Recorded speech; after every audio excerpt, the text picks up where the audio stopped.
ಅಪರ್ಣ ಅಂತಂದ್ರೆ ಇಡೀ ಕರ್ನಾಟಕ ಗೊತ್ತು ಅವರ ಟ್ಯಾಲೆಂಟ್ ಏನು ಅಂತ ಹೇಳಿ. ಅವ್ರು ಮತ್ತೊಂದು ಟ್ಯಾಲೆಂಟ್ ನೀವು ಮರಾಠ ಕಳ್ಕೊಂಡಿದ್ದೀವಿ ಏನು ಹೇಳ್ತೀವಿ? ಏನು ಹೇಳೋದು, ಒಂದು ಐರಾನಿಕಲ್ ಅಂತ ಹೇಳ್ಬೋದು. ಮಜಾ ಟಾಕೀಸು ವಿಚಾರವಾಗಿ ಇವಾಗ ಮಾತಾಡ್ತಾ ಇರೋದು ಒಂದು ವಿಪರ್ಯಾಸ. ಯಾಕಂದರೆ ಮಜಾ ಟಾಕೀಸ್ ಬಗ್ಗೆ ನೆನ್ನೆನೂ ಮಾತಾಡ್ತಾ ಇದ್ದೆ, ಯಾವ ರೀತಿ ನಾವು ರೀಲಾಂಚ್ ಮಾಡಬೇಕು ಅದು ಇದು ಅಂತೆಲ್ಲ. ಬಟ್ ಇವತ್ತು ಈ ರೀತಿ ಅವ್ರನ್ನ ನೋಡ್ತಾ ಇರೋದು ಒಂದು ಭಾಳ ಕಷ್ಟವಾದಂಥ ಒಂದು ಪರಿಸ್ಥಿತಿ.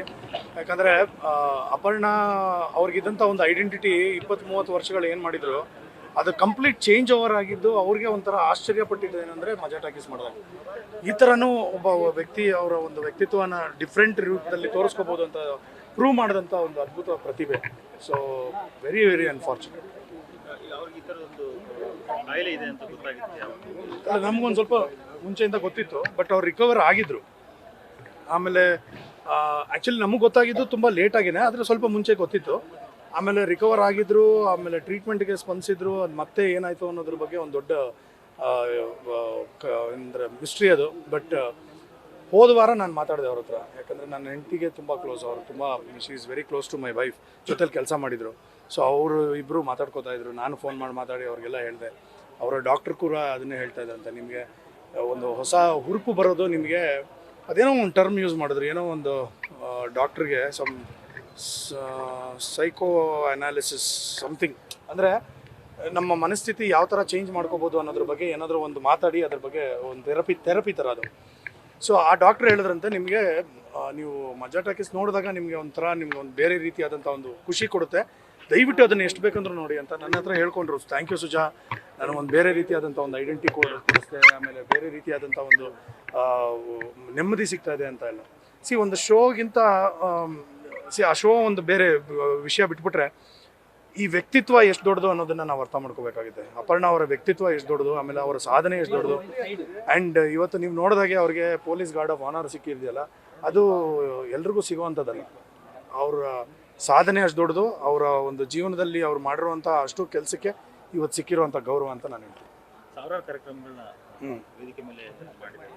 ಅವ್ರ ಕೊನೆಯ ದಿನಗಳು ಹೇಗಿತ್ತು ಇತ್ತೀಚೆಗೆ? ಇಲ್ಲ, ಅವರು ತುಂಬ ಗೌಪ್ಯವಾಗಿ ಇಟ್ಟಿದ್ರು. ಅಂದರೆ ಯಾರ ಹತ್ರನೂ ಅದ್ರ ಬಗ್ಗೆ ಡಿಸ್ಕಸ್ ಮಾಡಿರಲಿಲ್ಲ ಪಾಪ. She use to keep it to herself. But ಮಾತಾಡಿದಾಗ ಚೆನ್ನಾಗಿ ಮಾತಾಡೋರು, ಸಿಕ್ಕಾಗ ಅವ್ರಿಗೆ ಗೊತ್ತಲ್ಲ ಯಾವಾಗಲೂ ಹಸನ್ಮುಖಿ. ಆ್ಯಂಡ್ ಒಂದು ಖುಷಿ ಆಗೋದೇನೆಂದರೆ, ನಾನು ಯಾವಾಗಲೂ ರೇಗಿಸ್ತಾ ಇದ್ದೆ, ಅವ್ರು ಯಾವುದೋ ಒಂದು ಎಪಿಸೋಡಿಗೆ ಬರೋದಕ್ಕಾಗಿಲ್ಲ. ಯಾಕ್ರಿ ಬರ್ತಾ ಇಲ್ಲ ಅಂತ ಫೋನ್ ಮಾಡಿದಾಗ, ಇಲ್ಲ ಸುಜಾ ಇವ್ರದ್ದು ಪ್ರೈಮ್ ಮಿನಿಸ್ಟರ್ದು ಕಾರ್ಯಕ್ರಮ ಇದೆ, ಬೇರೆಯವ್ರು ಮಾಡೋದಕ್ಕೆ ಇಲ್ಲ, ಅಲ್ಲಿ ಬಿಡಲ್ಲ ಅಂತ. ಅಂದರೆ ಏನಂದರೆ ಆ ಥರ ದೊಡ್ಡ ದೊಡ್ಡ ಪ್ರೋಗ್ರಾಮ್ಗಳು ನಮ್ಮ ರಾಜ್ಯ ಸರ್ಕಾರದಿರ್ಬೋದು, ರಾಷ್ಟ್ರ ಸರ್ಕಾರದಿರ್ಬೋದು, ಯಾವುದಾದ್ರೂ ಪ್ರೋಗ್ರಾಮ್ಸ್ ಇದ್ದಾಗ ಅಪರ್ಣನೇ ಬೇಕು ಅಂತ ಹೇಳ್ತಾಯಿದ್ರು. ಯಾಕಂದರೆ ಒಂದು ಪ್ರೋಟೋಕಾಲ್ ಮೇಂಟೈನ್ ಮಾಡೋದು, ಆಮೇಲೆ ಯಾವುದೇ ಒಬ್ಬ ವ್ಯಕ್ತಿಯ ಒಂದು ವಿಚಾರವಾಗಿ ಮಾತಾಡಬೇಕು ಅಂದಾಗ ಅವರು ಮಾಡ್ತಾ ಇದ್ದಂತಹ ಒಂದು ಏನಂತಾರೆ ಪ್ರೊನೌನ್ಸಿಯೇಷನ್ ಇರ್ಬೋದು, the way she use to greet the people, ಅದೆಲ್ಲ ತುಂಬ ತುಂಬ ಅದ್ಭುತ ಅವರು. So I don't think there is a replacement for Aparna. ಅಪರ್ಣಾಗೆ ಅಪರ್ಣನೇ ಸಾಟಿ. ಗಂಭೀರ ವ್ಯಕ್ತಿತ್ವ ಅವರನ್ನ ಮಜಾ ಟಾಕೀಸ್ ಅಂತ ಒಂದು ಕಾಮಿಡಿ ಶೋಗೆ ಮಾಡಬೇಕು ಅಂತ ನಿಮ್ಗೆ ಥಾಟ್ ಬಂದಿದೆ? ನನ್ನ ಥಾಟ್ ಬಂದಿದ್ದಲ್ಲ, ಅದು ನನ್ನ ಹೆಂಡತಿ ಥಾಟ್ ಅದು. ಯಾಕಂದರೆ ಅವರಿಬ್ಬರು ಜೊತೆಲಿ ಕೆಲಸ ಮಾಡಬೇಕಾದ್ರೆ ಅವ್ರು ಹೇಳೋಳು, ನಿನಗೆ ಗೊತ್ತಿಲ್ಲ, she is got an other funny side of her self. ಅವ್ರು ಎಷ್ಟು ನಗಿಸ್ತಾರೆ ಅನ್ನೋದು ನಿನ್ಗೆ ಗೊತ್ತಿಲ್ಲ ಸುಜಾ ಅಂತ ಹೇಳಿದಾಗ ನಾನು ಅಪ್ರೋಚ್ ಮಾಡಿದೆ, ಅಪರ್ಣಾಗೆ ಯಾಕೆ ಮಾಡಬಾರ್ದು ಅಂತ ಹೇಳಿ. ಸೊ ಈ ಸಜೆಸ್ಟ್ ಮಾಡಿದಾಗ ನಾನು ಅವ್ರ ಹತ್ರ ಕೂತ್ಕೊಂಡು ಮಾತಾಡಿದಾಗ 2ನೇ ದಿನಕ್ಕೆ ಅವರು ಹೆದರ್ಕೊಂಬಿಟ್ರು. ಇಲ್ಲ, ನಾನು ಮಾಡಲ್ಲ, ನನಗೆ ಭಯ ಆಗ್ತಿದೆ, ಕಾಮಿಡಿ ಏನಾಗುತ್ತೋ ಏನು ಕತೆನೋ, ತುಂಬ ಜನ ನಿನಗೆ ಬೇಕಾಯಿತು ಅಂತೆಲ್ಲ ಮಾತಾಡಿದ್ದಾರೆ ಅಂತ. ನಾನು ಅಂದೆ, ನನ್ನ ಮೇಲೆ ನಂಬಿಕೆ ಇಟ್ಕೊಳ್ಳಿ, ಖಂಡಿತವಾಗ್ಲೂ ಯು ವಿಲ್ ನಾಟ್ ಸೇ ನಾನು ತಪ್ಪು ಇದು ಡಿಸಿಷನ್ ತೊಗೊಂಡಿದ್ದೀನಿ ಅಂತ ನಾನು ಅವ್ರಿಗೆ ಧೈರ್ಯ ತುಂಬಿಸಿದೆ. ನಾವು ಆಸ್ಟ್ರೇಲಿಯಾದಲ್ಲಿ ಶೋ ಮಾಡೋದಕ್ಕೆ ಹೋದಾಗ ಅವ್ರು ಫ್ಲೈಟಲ್ಲಿ ಕೂತ್ಕೊಂಡು ಅದನ್ನೇ ಹೇಳಿದ್ರು, ಆವತ್ತು ನೀನು ಮಾಡಿದಂಥ ಒಂದು ಫೋನ್ ಕಾಲು ಇವತ್ತು ನಮ್ಮನ್ನು ಆಸ್ಟ್ರೇಲಿಯಾ ಕರ್ಕೊಂಡೋಗಿದೆ, ನಾನು ಇವತ್ತು ಆಸ್ಟ್ರೇಲಿಯಾಗೆ ಬರ್ತಾಯಿದ್ದೀನಿ ಅಂತ. So one and only Varalakshmi ಅನ್ನೋ ಹೆಸರನ್ನು ಕೂಡ ಅವರೇ ಸಜೆಸ್ಟ್ ಮಾಡಿದ್ದು. ನಾನು ವರಲಕ್ಷ್ಮಿ ಅಂತ ಇಟ್ಟಿದ್ದೆ ಹೆಸರು, ಅದಕ್ಕೆ ಅವರು ಅದನ್ನು ಒನ್ ಆ್ಯಂಡ್ ಓನ್ಲಿ ವರಲಕ್ಷ್ಮಿ ಅಂತ ಮಾಡಿದ್ರು. ಏನೇನೋ ತರಲೆಗಳು ಮಾಡಿದ್ರು, ಸಖತ್ತಾಗಿತ್ತು. ಅಂದರೆ ಅದು ಮರೆಯೋಕೆ ಆಗದೇ ಇರೋವಂಥದ್ದು. ಬಟ್ ಇವಾಗ ಅದೇನೇ ಹೇಳಿದಲ್ಲ, ಈ ಥರ ಮತ್ತೆ ಆ ಒಂದು ಕ್ರೂನ ನಾವು ಸೇರಿಸ್ಕೊಂಡು ಮತ್ತೆ ಅದೇ ಥರ ಒಂದು ಮಾಡ್ತೀವಿ ಅನ್ನೋದು ಗೊತ್ತಿಲ್ಲ, ಅದು ಹೆಂಗಾಗುತ್ತೆ ಏನು ಕತೆ ಅಂತ. ಬಟ್ ಅಪರ್ಣನೇ ಸಾಟಿ.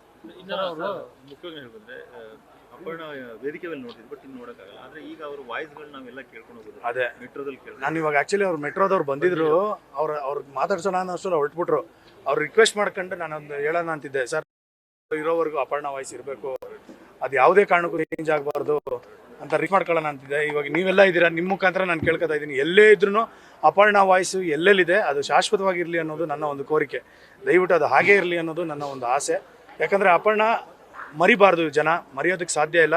ಆ ವಾಯ್ಸ್ ಕೇಳಿದಾಗಲೆಲ್ಲ ಎಲ್ಲೋ ಒಂದ್ಸಲ ಹಿಂಗೆ ನೋಡಿದಾಗ ಅವ್ರ ಮುಖ ನಮ್ಮ ಮುಂದೆ ಬರಬೇಕು, ಅವ್ರು ಯಾವಾಗಲೂ ಶಾಶ್ವತವಾಗಿರಬೇಕು. ಸೊ ಹಾಗಾಗಿ ಅದೊಂದು ರಿಕ್ವೆಸ್ಟ್ ನಿಮ್ಮ ಮುಖಾಂತರ. Thank you.